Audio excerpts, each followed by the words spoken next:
I'm Luke Servelt. Welcome to another episode of Meet the Gaffer. Today we're going to look at a shoot that happened a while back about an electric school bus.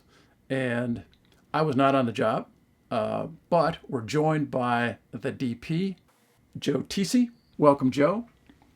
Hey, good to be here. Thank you.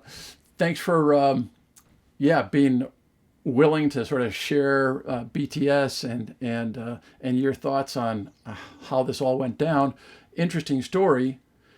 We kind of connected over a previous episode of Meet the Gaffer where I was in Portland shooting trucks at an airport, and you sort of saw that and then said, "Hey, I've got a job coming up.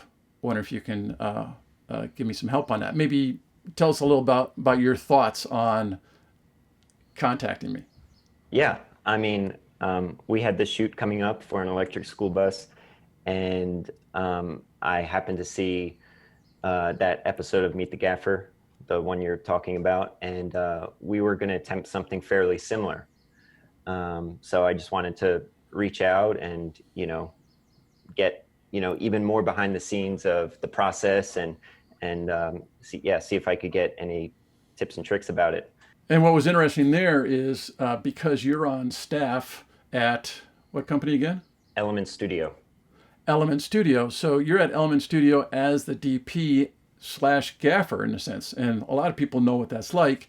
When you're on staff, often you're in charge of a number of things. And so you were looking into everything, like how the rig was going to happen, how the lighting was going to happen, how the camera movement was going to happen. So you were really the point person for a lot of things on this job.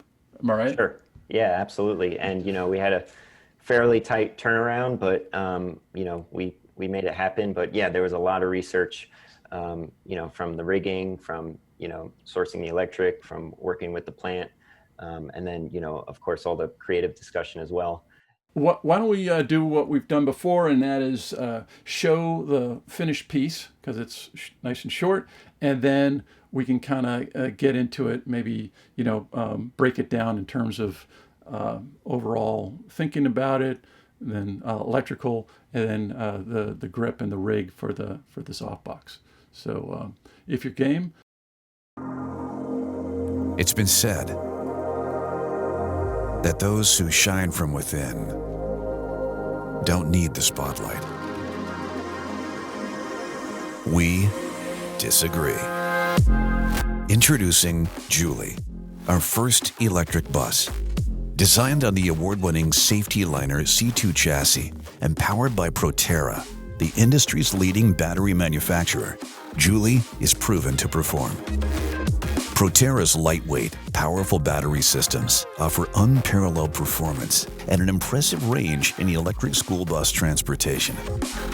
With its purpose-built design and laser-sharp focus on safety, reliability, and performance, Julie is changing the school bus industry. With the Safety Liner C2 Julie electric bus, we're driving the industry and our future in a whole new direction. Okay. Big picture. What aspects of this, did you do the whole piece? What aspects of it were you guys in charge of? Yeah, so we were basically in charge of all the interior footage shown, with the exception of the first couple shots. And so we combined that with existing footage.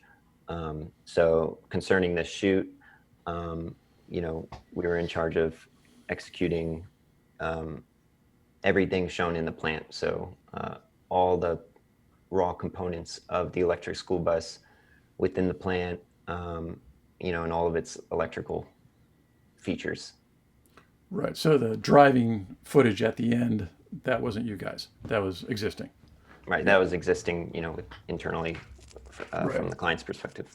Yeah. Yeah. Okay, cool. So can you talk a little bit about the approach that you and the client sort of came up with the director as far as how you were going to cover those internal components and stuff? Yeah. So a lot of that, weight was really put on the director, and the director, kind of had a style and mood in mind. And so after looking at some go-bys and, discussing, some back and forth about lighting and mood, we landed on sort of this moodier, um, more intense fall off, and, using the blue as kind of a heavy accent Yep. for the background to hopefully achieve that electric feel. And it plays off nicely to the school bus yellow or Yeah, orange and it's almost. complementary, Yeah. which, Yeah. so. Yeah. All right. Great. So if we sort of scroll through a little bit, let's see. So, well, here, just to stop there for one brief minute, we have some footage of the jib move on this. And so, what were you working with camera wise? Yep, we were shooting on the Red Epic with some Sigma primes, and we had a CamMate jib built out to its medium length, I believe. Yeah. So, like 12 feet or something. Yeah, I forget, but I think it's 1, 2, and 3. There's three Yeah. lengths Yeah. there. Yeah, but that's kind of our go-to Yeah. package for this type of shoot. Totally. And just a single camera. Just a single camera. Yeah, because it was mainly shooting B-roll and components. There was no really moving or live component or part to this that required, 2 cameras. Sort of generally speaking, big old softbox up above, and then what? Not comparing, but basing it off of the other episode, I gained inspiration from that, shooting these larger, heavy-duty vehicles. Yeah. And I wanted to do something similar because of the creative direction and some of the go-bys, we discussed. I wanted there to be more fall off and a little bit more direction as far as the softbox goes. So the dimensions of the box were roughly 12 by 30 feet. Okay. We skirted the sides, so the diffusion wasn't at the bottom. So basically, the teaser dropped below where the softener was. So the softener was up inside, so that because that's really the front of your light. So then keeping that off, so you had a nice glow from above, but it wasn't spilling everywhere. Right. And then, after doing some test footage and during the initial setup and time to figure out composition, we basically set the height of the softbox so it can be fairly low to achieve the fall off we think, was appropriate. Yeah. Let's see. So before we sort of get into the images, although here I can maybe scroll a little bit. Oh yeah. So I was thinking here you've got all this nice blue light up there. What was that coming from? So we had 2 M18s and one 1.2K HMI to fill the background with blue. We didn't gel them, so we white balanced for tungsten. So you kind of get that classic blue. And then closer by, when you were working in the close-ups, then you had other units that you brought in, right? Right. So for the close-up stuff where we had, a little bit where, the medium close shots where we could walk in more lights, to get that blue, we actually had 2 S60s rigged to the basket on a lift, which was really helpful because depending on the shot, we could articulate and move and boom it wherever we needed to. Rigging it that way saved a lot of time. Yeah. And because you had made that sort of darker area outside of the vehicle, then you could bring that lift in pretty close. I think you were telling me. There were actually shots where you can't see it in the footage, but directly in front of the camera behind the bus, we had the lift base right there. So, there was no light fall off hitting that. And, that in combination with our exposure, we couldn't see the lift. We pretty much had great flexibility with that. So you were dealing with a lot of output. And if anything, with ND, you had to take down your exposure. Which is good. It gets you a clean image. And I think for this shoot, where we had that much output, it worked well. Exactly, because those components, you wanted those components to pop. You didn't want it all to sort of go into some milky out of focus land. So you've got two M18s, a 1200 HMI, a couple S60s, a Gemini, maybe some other units there. Where did you shoot this building, and what was the electricity like there? Yeah, so going on the Tech Scout, I was thinking a production plant, they're going to have all sorts of connectors and everything for us to play off of. And for me, I was thinking, 120 and then, having some 220 accessibility, but there was really not a lot of 220.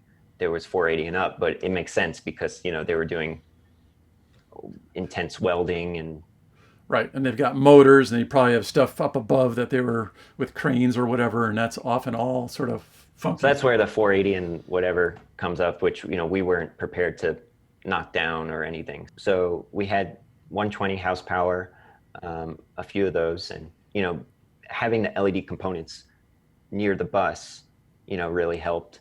And the M18s were so far back that, we really didn't have to worry about circuitry. There were enough circuits and everything back there for the M18s.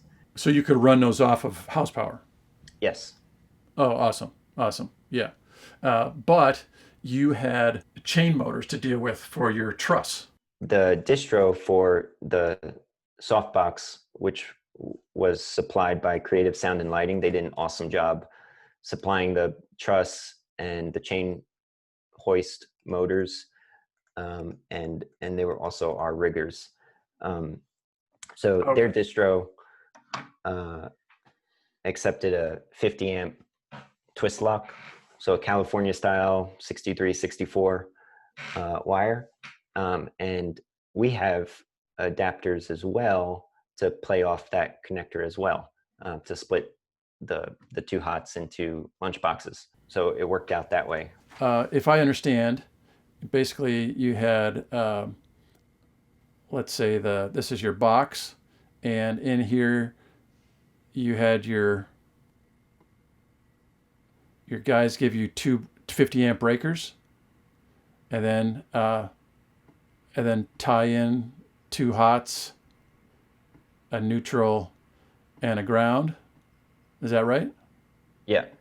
And then that went to your 4-wire 50 amp cable, and then that went to a box like this. Would that make sense? Yes. So I was going to say, when we set the height of the box and we didn't need to control the chain hoists, the chain motors anymore, we then, because of lack of cabling, or the cabling that we were working with, we disconnected the connection to the distro on the box, and then we were able to use that cable, the 50 amp twist lock, for our own lights. Gotcha. So, okay. That's So probably given, not an important note, but we can only use one or the other. Right. Yeah. So to that end, so this cable, you could send that up to the motors of the truss, or the control box of the motors. And so if this is your truss up here, that 50 amp twist lock worked on the motors up here. Is that right? Correct. Yep. Okay. And then you undid that cable and then fed it to the box we were showing on the screen, so that you could Access both hots individually as 120. So that end there was getting the 50 amp twist lock, and then the red side here is one phase, and because the twist lock is 240, right? Right. There's two hots in it. Is 240. So then it's basically you're separating out your box in half, for the two phases. And then from here, you could power your dimmers. And you had two dimmers, and then you wanted to bring 240, 220 to these boxes as well. You'd have one going there, and one going there, and then one going here, and one going there. Does that make sense? Yes. Yep. Okay, So each dimmer pack was fed or was powered with two 120-volt Edisons. And so each Edison from each dimmer pack was sourced by two different phases. and a reason to do that would be to not overload the neutral. I believe so. Yeah. Okay. All right. Yeah. No, that makes sense, because else you're running, if you ran two reds here or two blues here and two reds there, then the box wouldn't be getting 220 or 240. It would just be getting the 110, and so this way you're making both these dimmer packs what they want to see. So they're getting the 220, 240. All right. And then from here, you could send this up to the box. And how many cables went up to the box from your dimmers? Because you had like 96 tubes, right? Right. So we had four. So two from each dimmer pack or whatever, then you broke them out? Right. Yeah. So we basically just banded together the four cables, the two from each dimmer pack, and fed that up to the box. Sure. So yeah, that's just sort of the overview of the electrical breakout. I just thought it was interesting because you had to solve a problem, and the problem was you didn't have readily available the stuff that went into your distro, but with the house electricians, with some ingenuity, you made it work. So, I mean, I think that's awesome. So let's talk a little bit about these tubes. So they're Colt 4-foot tubes. You had 96 of them. And were they color tunable? What were they? Yeah, so they were Gen 1 or Gen 2 tubes. They were still, going strong. But they were 50-watt tubes, very, very similar to Quasar 4-foot tubes. They were tungsten only. Okay. So, yeah, for this application, white balancing to Perfect. tungsten, and to get that white light from above, it worked out well. And then they're kind of in a sort of a ladder. They came in, and I think Colt sells them like a flexible ladder truss. So you can easily rig a number of them to, a grid or ceiling or, anything like that. So we ended up resting them on aircraft cable across the truss box, and then ratcheting the corners securely so we would stretch them out straight across the Nice. softbox. Yep. That's cool. So you basically had 48 and 48 next to each other Yeah. Yep. to get the width. So yeah, basically you've got 8 feet that you spread out over 12 feet widthwise, and then ran it. How far in the 30 feet did it go? 30 feet with 48? It was close enough. It was very close. Awesome. So That's great. Yeah. Did you know that ahead of time? no, Yeah, it's nice when it works, right? Yeah. there were some gaps, but it ended up working great. And there were just so many of them that you did not get a sense that, in addition to the diffusion under it, you did not get a sense of any, gap or loss of light throughout the whole Right. length of the box. That's cool. Yeah, and which is really important when you go to something like this and you want to have that really nice even field. Mm-hmm. So you've got the softbox illumination at least. What did you soften it with? Went with half grid diffusion Okay. on the bottom. You had to do a couple like 12 buys kind of thing. Yeah, there's no, you're not gonna, unless you custom fab it or call the rag place or something. And with the short turnaround, there's not a 12 by 30, Right. sheet. So yeah, we joined three 12 buys together. And if this was a very reflective product where you could potentially see a break in the 12 buys, because in order to, so it wouldn't sag too much, Right. we actually had speed rail joining each 12 by together, Sure. just so we could securely tie it to that. And so if it was a very reflective product, we might have had to do something else. Right. But we didn't see any break or anything in the reflection. So that was Yeah, good. that's awesome. That was kind of like your base light, and then the rest of it that were accents and fill in when you got a little tighter. So why don't we just scroll through that a little bit? C2 chassis and powered by Proterra, the industry's leading battery manufacturer, Julie is proven to perform. Proterra's lightweight, powerful battery systems offer Yeah, so for that shot, I mean, the S60s were playing a bit with the flares, and mainly you see the blue. They were set to as blue light for the tires, and Oh yeah, down here. but most of this was the white light from above, and then we probably had a 8 by for fill in the front.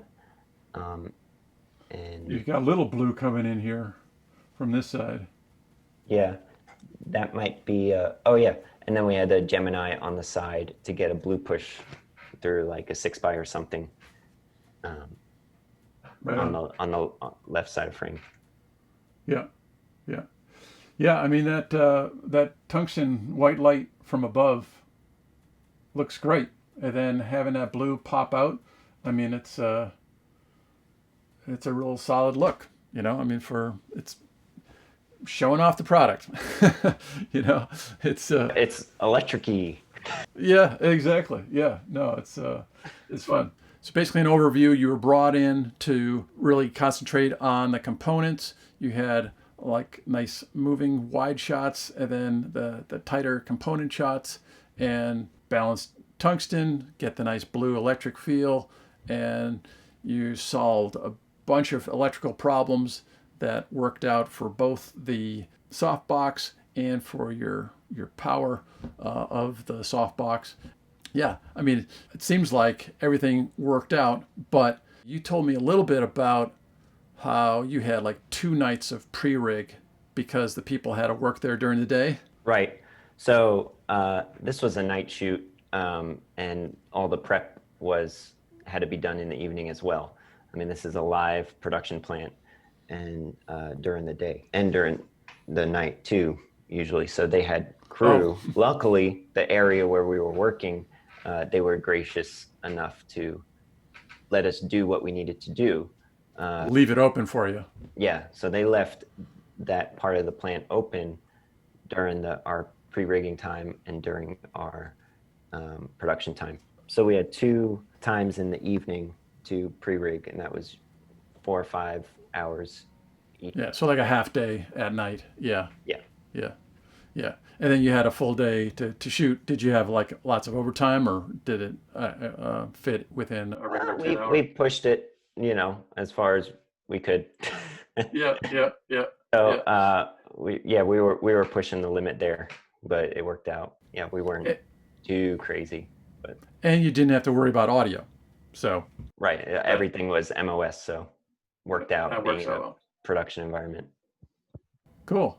Well, hey, thank you so much for sharing this project and how you did it, the behind the scenes. That's really awesome. I'd love to do more of these kind of guest episodes because it just gives you a window into, how everybody is making it work. So thanks a lot. It's a privilege to be featured here, so thanks so much. Thanks, Joe. And thank you. Thanks for watching, and we'll see you again next time.